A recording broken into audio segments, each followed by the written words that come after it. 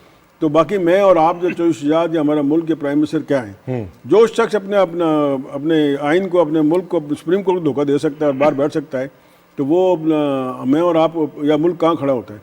شہزاد صاحب نے بالکل ٹھیک کہا کہ واپس وہ نہیں آئیں گے، کیونکہ یہاں آ کے وہ لاڈلا ڈولا ہے، وہ سختیاں نہیں جھیل سکتا. بالکل ٹھیک ہے. شہزاد صاحب نے بھی جیل بھگتی ہے، پرویز الہی صاحب نے بھی جیل بھگتی ہے، اور بے نظیر دور نے بھگتی ہے. لیکن یہ جو ہے نا، یہ ہمارے جو سیاست کے لاڈلے ہیں، بالکل. ان کے لیے جیل میں بھی نا وہ 5 اسٹار ہوتا ہے، اور لیکن اس 5 اسٹار فیسلٹیز کے باوجود وہ نہیں آئیں گے، کیونکہ یہاں آ کے مقدمات کا سامنا کرنا پڑے گا اور جیل ان کی منتظر ہے. خالد صاحب، جیل منتظر ہے یا وہ اب یہ سمجھتے ہیں کہ ان کا سیاست میں فی الحال کوئی رول نہیں ہے؟ نہیں، دیکھیے چودھری شجاعت صاحب نے صحیح صورتحال کا جو نچوڑ ہے وہ نکالا ہے. اب وہ اس وقت تک پاکستان کبھی نہیں آئیں گے نواز شریف صاحب جب تک انہیں یقین نہ ہو کہ ان کی واپسی کا راستہ محفوظ ہے، اور جب وہ واپس آئیں گے تو انہیں جیل میں نہیں جانا پڑے گا، اور جب وہ واپس آئیں گے تو اس وقت سیاسی عمل میں بھی ان کا جو رول ہے اب وہ ان کی نہلی بھی ختم ہو چکی ہوگی. اور یہ کوئی پہلی بار یہ باتیں نہیں ہو رہی، ماضی میں بھی شفیق صاحب اسی طرح وہ ڈیل کر کے گئے تھے اور واپس بھی اس وقت آئے تھے ڈیل کر کے جب ان کا راستہ جو ہے وہ صاف تھا. اور دوسرا یہ بھی چودھری شجاعت صاحب کی بات اس لیے بھی درست ہے کہ ابھی تک دیکھیے یہ حکومت جو ہے پی ٹی آئی کی حکومت پوری کوشش کر رہی ہے کہ برطانیہ کے ساتھ جو مجرمان کا تبادلے کا جو قانون ہے، جو ٹریٹی ہے، اس پر دستخط ہو جائیں. لیکن ابھی تک یہ معاملہ سرے نہیں چڑھ سکا. اور یہ 2002 سے حکومتیں جو ہیں وہ اس معاہدے کے لیے جو ہے وہ برطانیہ کے ساتھ بات چیت کر رہے ہیں، لیکن ابھی تک یہ معاملہ سرے نہیں چڑھ سکا. بالکل ٹھیک ہے. اچھا سر، اب میں بھول گیا تھا کہ کراچی کے حوالے سے نصرت جاوید صاحب کا بھی آج کا کالم ہے، اپنے حصے کے طلبگار نئے دعوے دار، اور وہ یہ کہتے ہیں کہ کراچی کی جو ڈیموگرافی ہے اس میں جو نئی تبدیلیاں ان کو حقائق کو تسلیم کرنا پڑے گا، اس کے کو تسلیم کیے بغیر بات آگے نہیں بڑھ سکتی. دیکھیں، ایک بات تو یہ ہے کہ کراچی کئی دہائیوں تک ایم کیو ایم کی سیاست کا مرکز رہا ہے. وہاں کوئی دوسرا وجود اس طرح سے جنریٹ نہیں ہو سکا پولیٹیکلی، وہ طاقت کا جو بھی پالیٹکس تھی. لیکن اس کے بعد پھر ایک نئی تبدیلی یہ آئی کہ سیاسی طور پر وہاں پر پی ٹی آئی نے اپنے آپ کو منوایا، اور پہلی بار 2013 اس کے بعد 2018 کے انتخابات میں ان کو وہاں سے اکثریت ملی. دوسری بات یہ ہے کہ وہاں پر ایک جماعت اسلامی بھی ایک سٹیک ہولڈر ہے، ایک پرانی اس طور پہ پیپلز پارٹی کے پاس بھی کچھ حلقے ہیں. ایک تو انہوں نے کہا ہے کہ وہاں پہ جو جنگ ہو رہی ہے نا، وہ بنیادی طور پہ کراچی کے اندر جو پولیٹیکل سپیس حاصل کرنے کی جنگ ہے. ایم کیو ایم کے بعد P T I, M Q M, Peoples Party, Jamaat Islami اپنی اپنی سپیس کا راستہ تلاش کر رہی ہیں. ایک بات، اور یہ بالکل ٹھیک بات ہے کہ اگلے انتخابات کے تناظر میں ایک بڑی کمپٹیشن جو ہے وہ M Q M versus P T I کے درمیان ہمیں دیکھنے کو ملے گا، اور جماعت اسلامی اس میں سب. دوسرا جو انہوں نے انڈیکیشن دیا وہ بہت امپورٹنٹ ہے، جو ہم پہلے کر چکے ہیں، کہ جو سندھ کی شہری اور دیہی تقسیم ہے اس کو بلا وجہ ابھارا جا رہا ہے، اور بلا وجہ ابھار کے ایک نفرت کی سیاست جو ہے اس کے بیج وہاں پہ بوئے جا رہے ہیں. اور جو انہوں نے انڈیکیشن دی کہ وہ صرف اب سندھ کی شہری اور دیہی تقسیم نہیں، ساتھ ساتھ آپ نے لسانی بنیادوں پر بھی تقسیم کرنی شروع کر دی ہے. کیونکہ وہاں پر اب کراچی جو ہے نا، اسحاق رانا صاحب، وہ نہیں ہے جو 80 کا کراچی تھا جہاں صرف اردو سپیکنگ بولنے والے تھے. اب وہاں بلوچ بھی ہیں، وہاں پختون بھی ہیں، وہاں سندھ سے بھی، انٹیریئر سندھ سے بھی لوگ وہاں پر آئے ہوئے ہیں، اردو سپیکنگ والے لوگ ہیں، سرائکی والے لوگ ہیں. تو یہ جتنی مختلف بولیاں بولنے والے ہیں، اگر آپ نے وہاں لنگوسٹک بیسس کے اوپر لسانی بنیادوں پر تقسیم کرنی شروع کر دی تو اس کا مطلب ہے آپ کراچی کو ایک دوبارہ جو ہے نا ایک ایسے جگہ پہ ڈال رہے ہیں جو انتشار کی سیاست ہے. اور انہوں نے ایک بڑی ٹھیک بات کی ہے کہ پیپلز پارٹی کو اس سیاست کا حصہ نہیں بننا چاہیے. پیپلز پارٹی کو سب کو ساتھ ایک ڈائیورسٹی کے پرنسپل کو مینٹین رکھتے ہوئے، اور خاص طور پہ جو شہری علاقے ہیں ان کے جو بنیادی حقوق ہیں، اگر آپ اس کو نظر انداز کر کے آگے بڑھیں گے تو شہروں کے اندر تو انتشار پیدا ہوگا. انہوں نے جو ٹچ کیا ہے نا، ایک معاملہ جو بڑا ہلکا سا انہوں نے ٹچ کیا ہے کہ آپ نے کراچی کو فوکس کر لیا ہے، چاہے وہ اپوزیشن کو ہو چاہے وہ حکومت ہو، انہوں نے کراچی کو فوکس کر لیا. تمام پالیٹکس، تمام چیزیں کراچی فوکس ہو گئی ہیں، اور پورا سندھ اگنور ہو گیا ہے. بالکل ٹھیک ہے. اس میں شہری علاقے بھی ہیں، دیہی علاقے بھی ہیں. اور یہ انہوں نے یہ کہا کہ آپ اس کو ڈائیورسیفائی کریں, پورے سندھ پہ توجہ دیں, ایک کراچی میں نہ گھس جائیں, کراچی سے باہر آئیں. سب سے بڑا اس لڑائی کو جو نقصان ہو رہا ہے نا, یہ بلدیاتی بل اور باقی پیچھے جو پیپلز پارٹی کرتی رہی ہے, اس کا سب سے زیادہ نقصان ہو رہا ہے اس کا جو ووٹ بینک ہے نا, جو رورل ایریا, وہ اگنور ہو رہا ہے, پھر باقی شہر اگنور ہو رہے ہیں. اور ایم کیو ایم اور دوسری جماعتیں بھی ہیں, انہوں نے کراچی کو فوکس کر لیا ہے. انہیں احساس ہونا چاہیے کہ باقی انہوں نے توجہ دلائی کہ باقی سندھ بھی, شہری اور دیہی, وہ بھی آپ کا ہی اپنا حصہ ہے, تو اس کو بھی توجہ دیں. بالکل ٹھیک ہے. اچھا خالد صاحب, آپ کرکٹ دیکھتے ہیں, پی ایس ایل شروع ہو گیا ہے, بس دیکھتے ہیں اور کچھ آپ سے سنتے رہتے ہیں. اب ویسے آپ کا کوئی فیوریٹ ٹیم ہے پی ایس ایل میں؟ دیکھیے میری تو فیوریٹ ٹیم جو ہے وہ ملتان سلطان ہی. ملتان سلطان جہانگیر ترین صاحب سے ان کے تعلقات بہت اچھے ہیں نا. تعلقات سے ہٹ کر یہ ہے کہ وہ اچھا پرفارم کر رہے ہیں. کل بھی انہوں نے دیکھی رانا صاحب اچھا شفیق پرفارم صاحب, کیا آپ ہے. کی کون سی ٹیم جس ٹیم پسند کے ہے؟ ساتھ وسیم اکرم ہے وہ میری فیوریٹ ہے. آپ کی کراچی کنگز وسیم ہے. اکرم جہاں بھی جائے گا وہ سر آپ کی کون سی ٹیم ہے؟ میں تو ہمیشہ چھوٹے صوبوں کے ساتھ رہا ہوں, تو میری کوئٹہ ہے سب سے بہترین ٹیم. دیکھیں جی, میں تو پکا لاہوری ہوں, ٹھیک ہے, اور میرے تو لاہور قلندر جو ہے نا میری یار فیوریٹ کیتا کی ٹیم ہے. لاہور قلندر نے یار, فار گاڈ سے یار, ہر دفعہ ہر دفعہ نیچے سے پہلے نمبر پہ آتے ہیں. دیکھیں میں آپ کو ایک بات بتاؤں, لاہور قلندر جیتے نہ جیتے, ٹھیک ہے, دل جیتتا ہے, کرکٹ اس کے گرد گھومتی ہے, لاہور قلندر کے گرد گھومتی ہے. لیکن کرکٹ نہیں کھیلتے وہ. لیکن تخت لاہور جو ہے اس پر دونوں جو عثمان بزدار بھی جو ہیں وہ سعود پنجاب سے آ کر بیٹھے ہیں, اور ملتان سلطان کرکٹ پر بالکل ایسے ہی. یہ ٹورنامنٹ دل جیتنے کا نہیں, یہ کرکٹ کھیلنے کا, کرکٹ جیتنے کا ہے. ٹھیک ہے, بالکل. آپ جو کہتے ہیں نا کہ تخت لاہور پہ جو بیٹھے ہیں وہ بزدار صاحب بھی وہاں سے آئے ہیں اور جہانگیر ترین صاحب بھی وہاں سے آئے, اس سے آپ اندازہ کریں کہ لاہوریوں کا دل کتنا بڑا ہے. ہم وہ لوگ ہیں کہ ہمارے پاس جو بھی آتا ہے وہ ہیرو بن جاتا ہے. لیکن اس بار لاہور قلندر آپ لوگ سب کو, ملتان سلطان کو بھی, کراچی کنگز کو بھی, اور وہ کیا نام ہے گلیڈیئر کو بھی. بس ہمیں یہ بتا دیں کہ آپ کا لاہور سے کیا مکمکا ہوا ہے؟ ہو گیا مکمکا. رانا کو ملے, رانا کر لمبے ہاتھ, اس لیے میں ذرا, لیکن لاہور قلندر انشاءاللہ تعالی بہت اچھا پرفارم کرے گا جی. کل ہم نے پی ایس ایل کا میلہ جمایا اور الحمدللہ ایک شاندار تقریب ہوئی, پوری دنیا نے وہ تقریب دیکھی. پوری دنیا کے اندر کرکٹ کے حوالے سے پی ایس ایل نے ایک دھوم مچائی ہوئی ہے. غیر ملکی کھلاڑی بھی آئے ہوئے, رنگ جم گیا ہوا ہے. کل ملتان سلطان جیت گئے, اور رضوان نے کل 50 کیا. بڑا پلیئر ہے بھائی, بہت بڑا پلیئر ہے. لیکن یہ کہ لاہور قلندر بھی اپنے رنگ دکھانے کے لیے تیار ہیں. کرکٹ کے ساتھ جڑے رہیے, کیونکہ کرکٹ کے ساتھ جڑے رہنے کا مطلب ہے پاکستان کے ساتھ جڑے رہنا, اور پی ایس ایل ہماری شناخت ہے. انشاءاللہ سوموار کو ملاقات ہوگی. اپنا خیال رکھیے گا. اللہ حافظ.